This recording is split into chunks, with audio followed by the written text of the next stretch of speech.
자, 오늘은 책을 한 권 소개해 보겠습니다. 회사 체질이 아니라서요 라는 책입니다. 뒷부분에 써있는 말부터 한번 읽어볼게요. 회사에서 우울하고 불행한 것은 당신 탓이 아니다. 복숭아 알레르기가 당신의 잘못이 아니듯 회사 체질이 아니라면 회사 밖에서 먹고 사는 삶을 선택하면 된다. 무작정 뛰쳐나오라는 얘기가 아니다. 회사만 때려치우고 나오면 어떻게든 될 거라는 그럴싸한 거짓말을 하려는 것도 아니다. 다만 알려주고 싶을 뿐이다. 세상에는 당신이 생각하는 것보다 훨씬 더 많은 길이 있다는 것을. 방금 이 뒷표지 부분에 복숭아 알레르기라는 단어가 나왔죠. 맨 마지막 부분에 이 복숭아 알레르기에 비유한 부분이 나옵니다. 그 부분을 한번 읽어볼게요.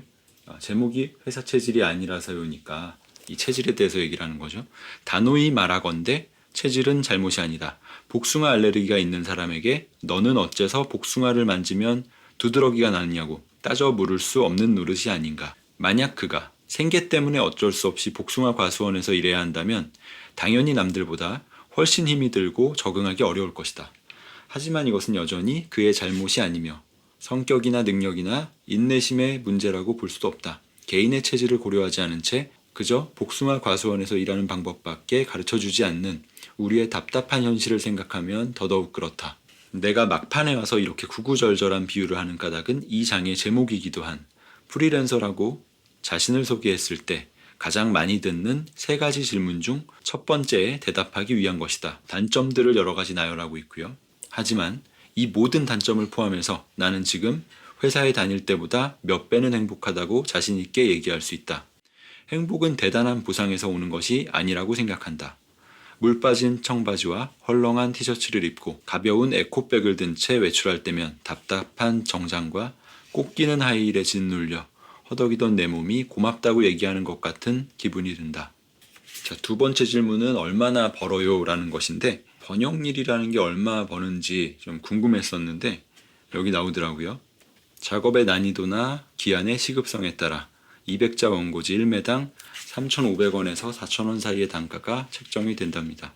A4 용지 한 페이지가 대략 원고지 8매에서 9매 정도 된다고 하네요. 이분의 기준으로는 A4 용지 한 페이지 번역하는데 평균 1시간 정도 걸린답니다. 아까 적혀져 있는 단가를 고려하면 1시간에 3만원에서 36,000원 정도는 벌겠네요. 처음 일을 시작했을 때는 일의 공급도 안정적이지 않았었고 그 단가 자체가 그렇게 올라갈 수가 없었을 거예요. 시작하는 단계였기 때문에. 하지만 나중에 돼서는 회사 다닐 때만큼 벌고 있다고 얘기를 하고 있고 이 책이 나온 지금 시점에서는 훨씬 더 바쁜 시간을 보내고 있지 않을까 그런 생각이 듭니다. 나름 프리랜서로서 성공한 이야기를 이 책에서는 다루고 있습니다. 자, 프리랜서로 전향하고 가장 많이 받는 3번째 질문, 불안하지 않느냐라는 건데 이 부분은 이렇게 대답하고 있습니다. 10개월 뒤는 불안하지만 10년 뒤는 불안하지 않습니다. 이게 왜 그런 거냐면 회사에 다닐 때는 당장 몇 개월 뒤의 생계를 고민해 본 적이 없죠. 왜 월급은 매달 들어오는 거니까요. 하지만 회사를 언제까지 다닐지 모르겠고 운이 좋아서 정년까지 버틴다 쳐도 그 이후로 남은 30에서 40년의 생계를 생각하면 다시금 묵직한 압박감이 스멀스멀 밀려왔다. 하지만 지금은 상황이 완전히 반전되었다. 프리랜서의 계약은 길어야 몇 개월 단위로 진행되기 때문에 단기적인 고용 안정성 측면에서 보면 그 어떤 계약직보다도 불안한 처지다. 마지막 마감일이 다가오는데 아직 다음 일감을 얻지 못한 상태라면 손바닥에서 수시로 땀이 나고 동공은 자주 초점을 잃으며 창밖을 지나는 오토바이 소리부터 전기밥솥에서 배출되는 증기 소리까지 주파수 1000Hz 전후의 모든 소음을 휴대폰 진동으로 착각하는 극도의 초조함을 맛볼 수 있다. 하지만 10년, 20년 후의 생계를 생각하면 딱히 불안한 마음이 들지 않는다. 애초에 정년이라는 개념 자체가 존재하지 않고 경력이 쌓일수록 안정감이 생기며 오히려 트렌드에 맞춰 다양한 방향으로 끝없이 변주되어 나갈 수 있는 것이 바로 프리랜서이기 때문이다. 당장 지금만 해도 나는 번역과 일러스트라는 특기를 살려 1인 출판사를 차리는 경험을 했다. 요즘은 영상 편집 기술을 배워서 유튜브에 도전하고 있다. 아직 능숙하게 다루지는 못하지만 프로그램을 공부하며 직접 그린 일러스트를 유튜브에 접목시키는 작업은 꽤나 재미있는 일이다. 그 뒤로도 내용들이 있는데 너무 많이 읽지는 않겠습니다. 자, 회사를 다니다가 이제 퇴사하는 이야기를 다루는 경우는 굉장히 많습니다. 이분도 마지막 부분에 그 부분을 지적하고 있어요.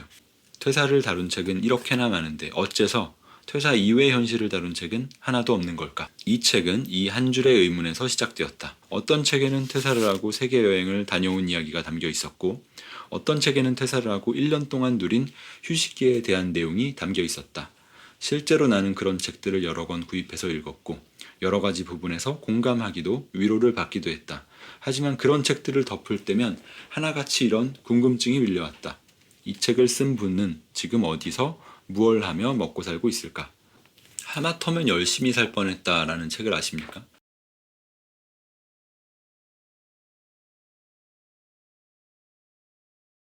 이 책은 이제 회사를 그만두고 어떤 진로를 자기가 선택을 하고 그 진로로 나아가기까지의 과정들이 담겨져 있습니다. 그리고 보란 듯이 성공해 보입니다. 예고 없이 찾아온 프리랜서의 성수기.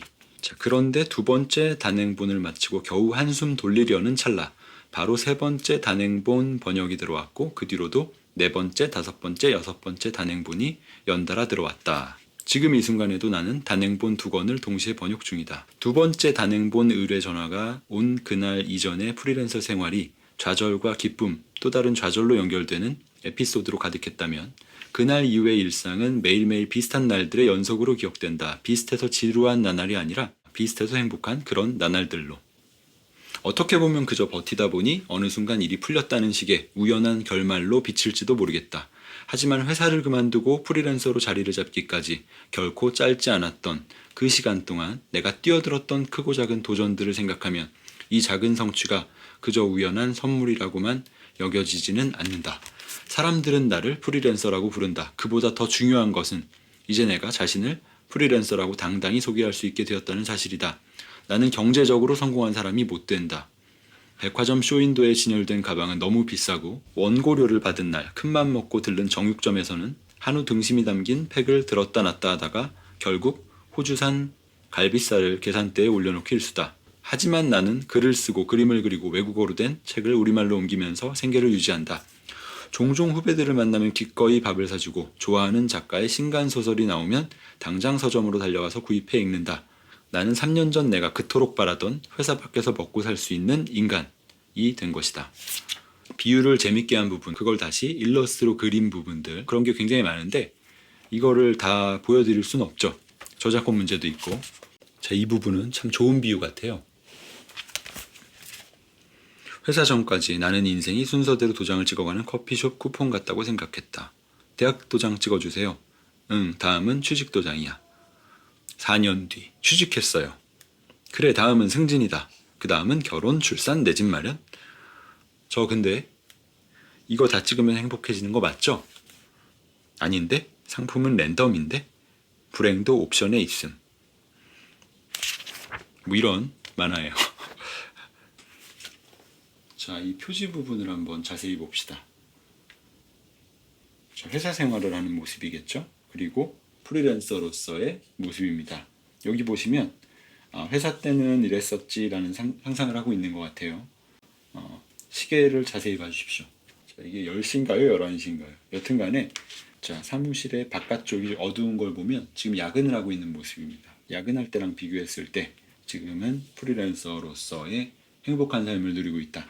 이런 얘기를 하고 싶었던 거겠죠. 자, 회사를 그만두고 바로 번역가의 길로 뛰어들겠다 이런 생각을 했던 건 아닌 것 같아요. 보면 퇴사 이후의 진로에 대해서 이렇게 고민을 한 부분이 나옵니다. 퇴사 여행을 다녀온다, 대학원에 진학한다, 유학을 다녀온다, 뭐 이런 루트들도 생각을 했었던 거고요. 자, 그래서 고심한 끝에 내가 프리랜서를 하면 어떤 걸 할 수 있을까 목록을 작성해 봤더니 핸드메이드 소품 판매자, 일러스트레이터, 요리사, 작가, 통역사, 번역가 뭐 이런 후보들을 선정을 할 수가 있었던 거고요. 여기와 관련해서 책들을 또 많이 찾아봤겠죠. 각각의 직업에 대해서 참고를 한 책들도 이렇게 소개를 하고 있습니다. 이분은 영문과를 나와서 전공을 살려서 할 수 있는 일, 번역가가 그래도 조금 접근하기 편하겠다라는 생각을 해서 퇴사 이후에 번역 아카데미라고 하는 것을 다니게 되는데 근데 시작부터 순탄하진 않았던 것 같아요. 번역 아카데미가 각각 3개월 과정으로 입문, 중급, 실전반으로 구성이 되어 있는데 그래도 영어 전공자니까 중급반으로 바로 갈 수 있을 줄 알았는데 현재 수준으로는 입문반부터 시작하셔야 할 것 같다라는 단호한 메일을 받았답니다. 비전공자 출신 중에도 인문반을 건너뛰고 중급반 수업부터 시작한 사람들이 제법 있었지만 영문과 출신이고 글쓰기를 좀 하니까 남들보다 살짝은 유리하겠지 하는 섣부른 생각은 오만이었다는 거죠. 사실은 학점도 높지 않고 리포트 외에는 제대로 된 글을 써본 적도 없는 주제에 드높았던 자신감은 탈락의 충격과 함께 순식간에 바닥까지 추락했다. 시작도 하기 전에 이만큼 뒤처진다면 프로의 세계에서 살아남기는 고사하고 진입조차 할 수 없는 게 아닐까 하는 방정맞은 두려움이 밀려왔다. 자, 그래서 성공한 프리랜서로 자리는 잡았지만 그렇게 되기까지의 과정이 순탄하지만은 않았다라는 메시지가 들어있습니다. 자, 회사 체질이 아니라서요. 여러분은 회사 체질이십니까? 아마 90%는 회사 체질이 아니라고 얘기를 하겠죠. 뭐 저도 대학교를 제외하고는 유치원 때부터 초, 중, 고, 그다음에 재수생 1년까지 제 체질에 맞았던 시절은 별로 없었던 것 같습니다. 대학교 때는 9시 수업 있을 때를 제외하고는 제 체질에 대체로 맞았던 것 같습니다. 그래서 4년제 대학교를 좀 4년 이상 오래오래 다녔죠. 이 책은 누구에게 좋은 책이냐면 일단 회사 일은 좀 그만하고 싶다. 프리랜서를 하고 싶다. 그러면 조금 더 구체적인 고민을 할 수 있게 도와주는 책이라고 생각합니다. 그리고 막연하게 프리랜서의 생활을 동경했다면 그 동경을 단념하고 회사 생활에 전념할 수 있게도 만들어주는 그런 책인 것 같습니다. 저한테는 이제 후자의 영향이 있었던 거죠. 프리랜서로 전향하는 그 삶이 정말 쉽지 않아 보이고 프리랜서로의 삶을 보니까 저는 회사원이 체질인 것 같습니다. 근데 회사 열심히 좀 다닐 생각이고 성실함은 프리랜서의 무기가 된다고 얘기를 하고 있어요. 자, 다른 책 잠깐 소개할게요. 자, 닐 게이먼을 만든 생각이라는 책인데 딱 2페이지만 읽겠습니다.